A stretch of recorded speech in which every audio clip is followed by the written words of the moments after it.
सेक्शनशी संलग्न होण्याची इथे संधी उपलब्ध दिली, म्हणजेच या स्पर्धेला तुम्ही आमंत्रित केलं त्याबद्दल मी खरोखर मनाच्या अंतःकरणापासून या सर्वांचा आभारी आहे. आणि ज्या पद्धतीने इथे खेळसुद्धा दाखवला गेला या सर्व खेळाडूने आणि एक चांगलं खेळाडू तीन इथे खेळ दाखवत आहेत ते सुद्धा नक्कीच मी त्याचा उल्लेख इथे करेन. त्यांना नक्कीच या सर्व खेळाडूंना मी नक्कीच शाबासकी देईन. परंतु येऊया या मॅचकडे आपण वळूया, कारण मॅच सुरू होते.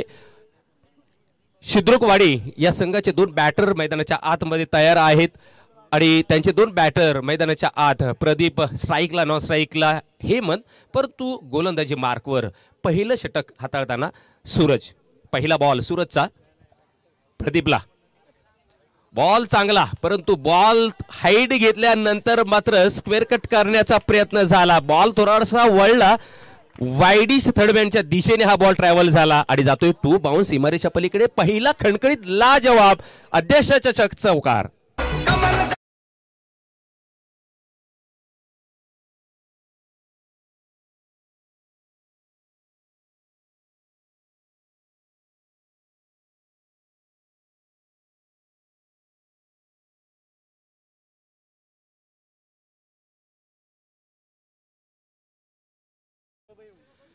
पहिल्या बॉलवर मोहर लागले.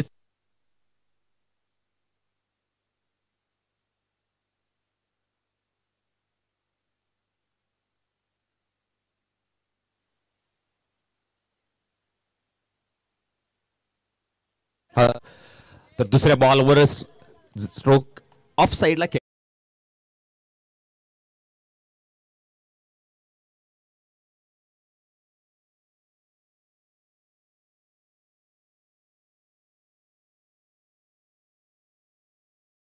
अर्जित केले गेली. स्ट्राइक रोटेट केलं गेलेलं आहे. प्रदीपच्या खात्यावर 5 धावा आणि संघाच्या धावा सुद्धा 5. पहिलं षटक मार्गस्थ आहे. 2 षटकांचा सामना, त्यामुळे प्रत्येक चेंडूवर आक्रमण चढवलं जाईल.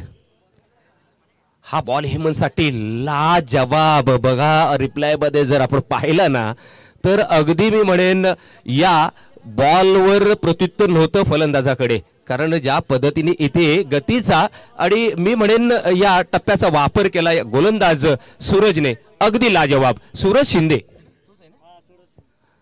सूरज शिंदे यावेळेला गोलंदाजी मार्कवर पाहतोय, ज्याची पश्चिम महाराष्ट्र प्रीमियर लीगला वर्णी लागले आणि नक्कीच तो हा गोलंदाज आपण पाहतो. फुलटॉस बॉल होता, ड्राईव्ह केला ऑफसाईडला, एक्स्ट्रा कव्हरला फिल्डर तैनात होता, प्रोटेक्शन होतं डीप मध्ये आणि तत्पूर्वी मात्र 2 धावा या ऍड झाल्यात धावफलकावर. धावसंख्या आहे 7 या आकड्यावर. पहिल्या 4 चेंडूंचा खेळ इथं संपुष्टात आलेला आहे. 7 या आकड्यावर धावसंख्या आहे. शिद्रुकवाडी हा संघ इथे बॅटिंग करताना आपण पाहतोय. फिल्डिंग करणारा संघ कुसरुंडे. दोन्ही संघ एक लढत जिंकून आलेले आहेत. मोठा फटका straight to bowler but drop the catch. यावेळेला खराब, जिथे धाव नव्हती तिथे मात्र धाव घेतली गेली, कारण इथे थोडीशी मिस्टेक केली ते म्हणजे सूरज शिंदेने.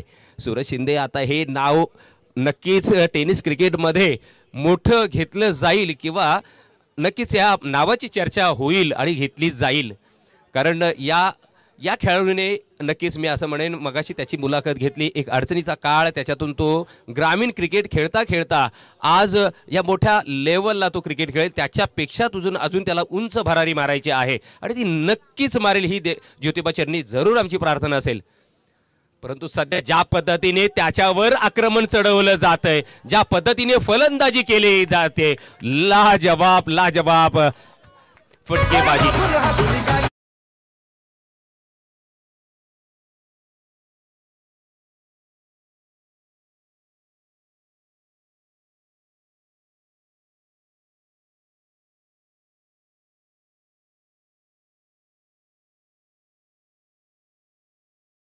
चौकार आल्यानंतर धावसंख्या आहे धावफलकावर सध्या 12 या आकड्यावर. परंतु प्रदीपने कमाल केली. अखूट टप्प्याचे बॉल उजव्या इष्टीच्या बाहेर जाणारे हे बॉल कनेक्ट करणं फार कठीण असतं, परंतु इथे स्क्वेअर कटचा नमुना दाखवला. मात्र प्रदीपने 2 फटके जे मारले, स्क्वेअर कट मारले. स्क्वेअर कट म्हटलं तर कृष्णमाचारी श्रीकांत असू देत किंवा गुंडाप्पा विश्वनाथ यांची आठवण करून देते. या फटक्याने मात्र नक्की 2 चौकार लगावले गेले, ते म्हणजेच प्रदीपच्या बॅटमधून. आणि प्रदीपने आज मात्र आपल्या संघाला पहिल्या षटकाचा खेळ संपुष्टात आला, 12 धावांवर नेऊन ठेवलंय. परंतु सूरजचा जर विचार केला, एक मोठा खेळाडू, परंतु त्याला सुद्धा त्याला फेस करताना सुद्धा त्याची सुद्धा तमा न बाळगता या प्रदीपने मात्र आपल्या संघासाठी, आपल्या गावासाठी, आपल्या या सेंट्रल पार्कच्या मैदानावर त्याची सुद्धा सूरजची तमा न बाळगता ही 2 चौकार खेचून अक्षरशः मी म्हणेन दुहेरी अंकामध्ये संघाला नेऊन ठेवले. 12 या आकड्यावर धावसंख्या आहे बिनबाद. शेवटचे षटक असेल, निर्वाणीचं अंतिम षटक असेल या पहिल्या इनिंग्समध्ये, आणि लवकरात लवकर खेळ चालू ठेवा. खास करून विनंती आहे दोन्ही आमच्या अंपायरना.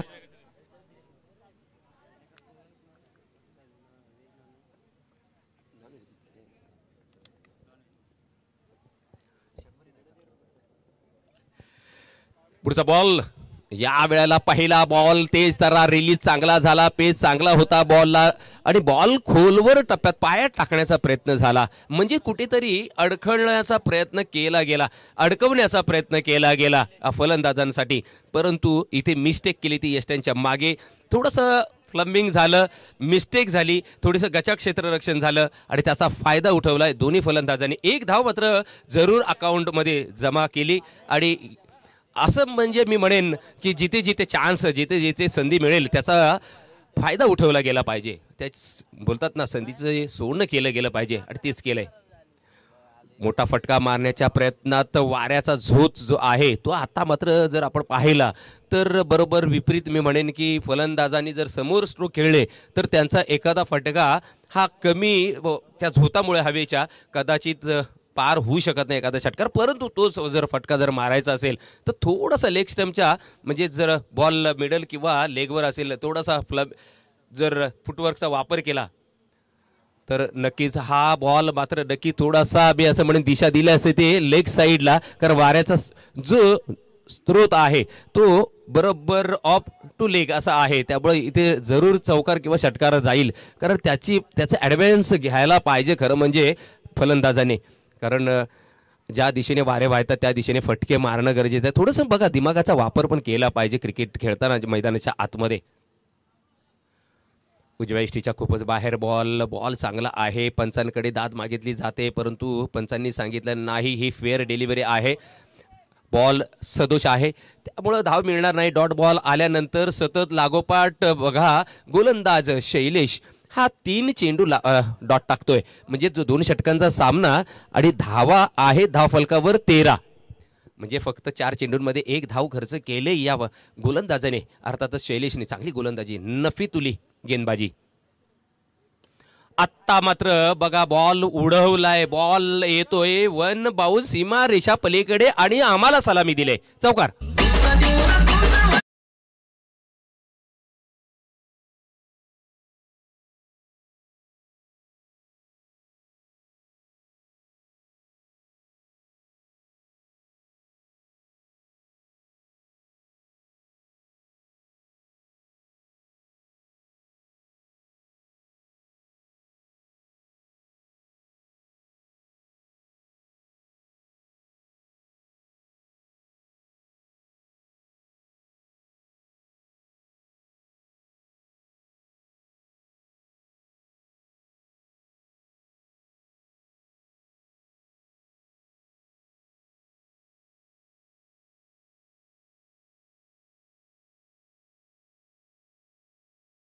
हेरलय, पाहिलंय, फलंदाजाचा फुटवर्क होत नाहीये, फलंदाज आपल्या पायाचा वापर करत नाहीये. मी जेव्हा माझं समालोचन करतो ना तेव्हा मी नेहमी 3 गोष्टींचा नेहमी उल्लेख करतो.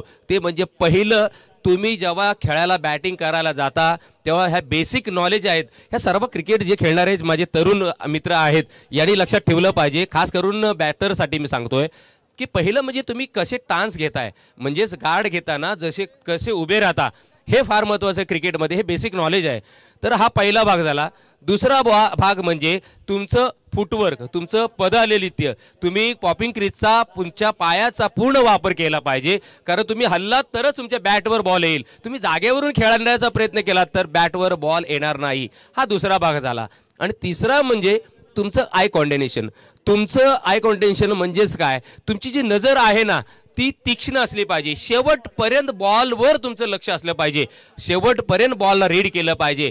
कारण बघा क्रिकेटमध्ये क्रिकेटचा भगवान, क्रिकेटचा देव सचिन तेंडुलकर नेहमी जेव्हा नॉन स्ट्राईकला होते तेव्हा आपलं लक्ष कुठे असतं की समोरचा बॅट्समन कसा खेळतोय, परंतु सचिन तेंडुलकर काय करायचे तर बॉलर कसा त्याच्या हाताचा वापर करतोय, तो बॉल कसा फिरवणार आहे हे सचिन तेंडुलकर जाऊन जो स्ट्राईकला बॅट्समन असायचा त्याला जाऊन सांगायचं. म्हणजेच काय तर तुमचं आय कॉर्डिनेशन, नजर तीक्ष्ण असली पाहिजे प्रत्येक खेळाडूची. आपण जेव्हा ग्राउंडमध्ये असतो तेव्हा चारही बाजूने आपली नजर असली पाहिजे. कोण कुठे फिल्डर लावतोय, कसं मला त्याच्या विपरीत, आता हवा बघा जशी होती त्याच्या विपरीत तो थोडंसं खेळलं पाहिजे होतं. परंतु इथे बघा, मी असं म्हणेन चला बॅट्समन लवकरात लवकर या, वेळ काढू नका. आणि जे मैदानाच्या आतमध्ये बसलेले आहेत फिल्डर, प्लीज खेळाडू जे बसलेत आपण मैदानाच्या बाहेर बसा. मला माहीत रखरखतं ऊन आहे आणि यासाठी अजून एक मात्र जरूर माझ्याकडून विनंती आहे, जेव्हा रखरखत्या उन्हामध्ये क्रिकेट खेळताना हायड्रेशनचा तुम्हाला त्रास होऊ शकतो, म्हणून त्यासाठी तो होऊ नये यासाठी एक काम करायचं. बघा तिथे एक मुलगा आता जो आताच फिल्डिंग करून गेला बसून पाणी पितोय, असंच पाणी प्यायचं असतं. पाणी भरपूर प्या पण ते बसून प्या, कारण त्याच्यानी तुम्हाला डिहायड्रेशनचा त्रास होणार नाही.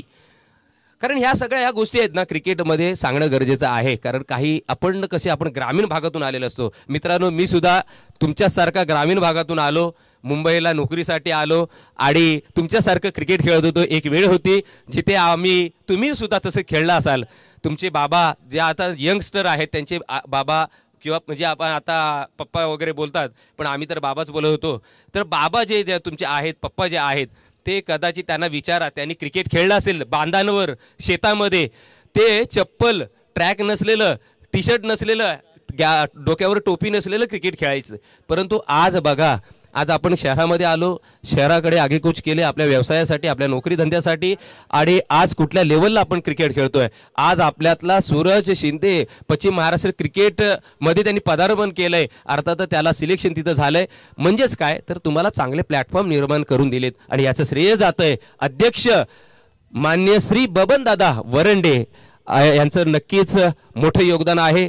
कारण या क्रिकेट असोसिएशनचे ते अध्यक्ष आहेत. परंतु येऊया मैदानाच्या आत. धावसंख्या 18 या करावयाच्या, 17 धावा धावफलकावर, 18 चेससाठी आहेत. त्यासाठी पहिला बॉल रिलीज झाला. पहिल्या बॉलवर आपण पाहतोय ऑन ड्राईव्ह येतोय, लॉंग ऑनला फिल्डर तैनात आहे. फील्ड करेपर्यंत एक धाव कंप्लीट केली गेली. एका धावेने श्री गणेशा, एका धावेने अकाउंट ओपन केलं गेलंय, ते म्हणजेच कुसरुंडे या संघाचं. परंतु मी नक्कीच कुसरुंडे संघाचे जे दोन गोलंदाज आहेत, स्ट्रायकर बॉलर, खरं म्हणजे सूरज शिंदेला आज मात्र थोडासा समाचार घेतला प्रदीपने, परंतु त्यानंतरचा बॉलर आला त्यांनी मात्र कमाल केली. यावेळेला मात्र कमाल केले फलंदाज सूरजने. येतोय 4 धावींसाठी, 1 बाउंस सीमारेषा पलीकडे. अध्यक्ष चषक षटकार.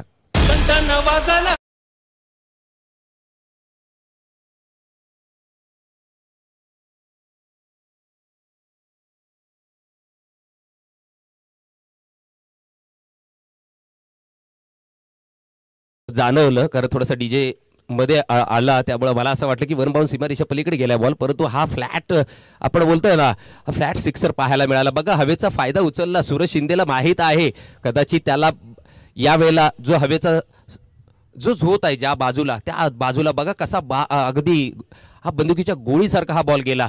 अगदी फ्लॅट सिक्सर पाहायला मिळाला. पुन्हा एकदा ओ वन्स अगेन घुटना टेक तमाशा देख. बघा फक्त दिशा देण्याचा प्रयत्न केला, काही ताकद नाही लावली, फक्त दिमागाचा वापर केला, म्हणजे डोक्याचा वापर केला. बसला, घुटणे टेकला आणि फक्त बॉलला दिशा दिली. हवेचा बरोबर हवेने काम केलंय. येतोय अनदर बॅक टू बॅक षटकार 6 धावींसाठी.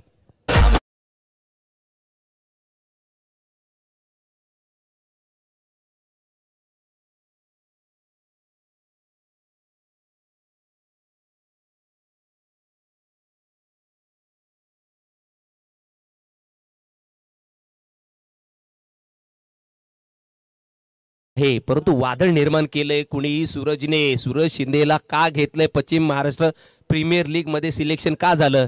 बॉलिंग मध्ये थोडासा नक्कीच निराशा केली, परंतु फलंदाजी मध्ये दाखवून देतोय चुनूक आपली. मी काय आहे, मी का माझा प्रवास पुढचा चालू ठेवलाय ते दाखवलं. परंतु इथे मात्र झेलबाद निराशा केले. दोन षटकार जरूर चांगले लगावले, परंतु तदनंतर मात्र कमबॅक केलंय आशिषने. टीट फॉर टॅट जशाच तसे उत्तर. तुझे 2 होते परंतु एक माझा होता बॉल आणि ते दाखवून दिलं. परंतु यावेळेला आमंत्रित करूया प्रवीणला.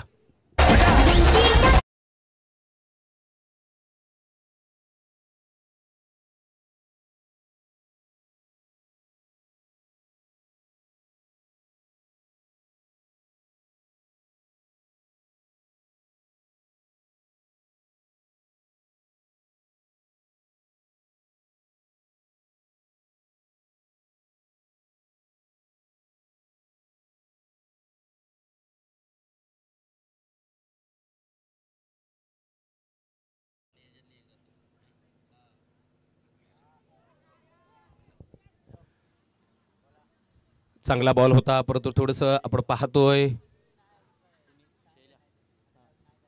दोन्ही फलंदाजांनी मात्र एकमेकाला कॉल दिला. धाव घेतली गेली. 14 या आकड्यावर धावसंख्या आहे. 5 चेंडूंचा खेळ संपुष्टात आलाय. धावसंख्या आहे 14. जिंकण्यासाठी 18 धावांची आवश्यकता. आता मात्र फक्त 4 धावांची आवश्यकता आहे. मॅच एकतर्फा. मोठा फटका मारण्याचा प्रयत्न, खरं म्हणजे काम तमाम करून गेला सूरज शिंदे. त्याला माहीत आहे मी मग गोलंदाजी करताना 12 धावा खर्च केल्या, परंतु बॅटिंग करताना मात्र तडाखेबंद 12 धावा त्यांनी चोपल्या. अर्थातच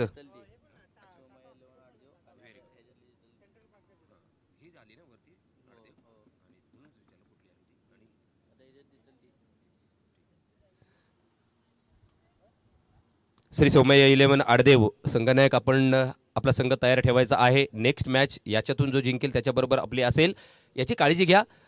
आणि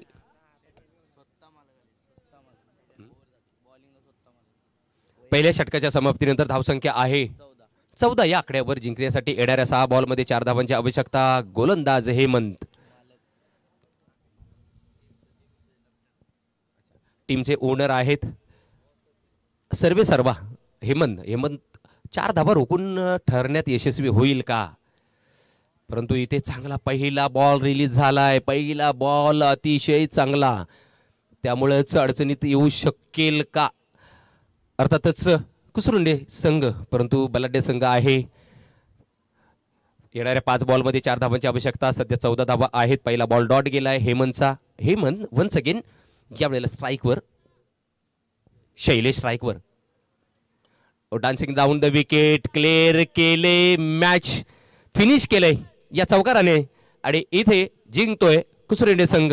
विजय संघाचं अभिनंदन.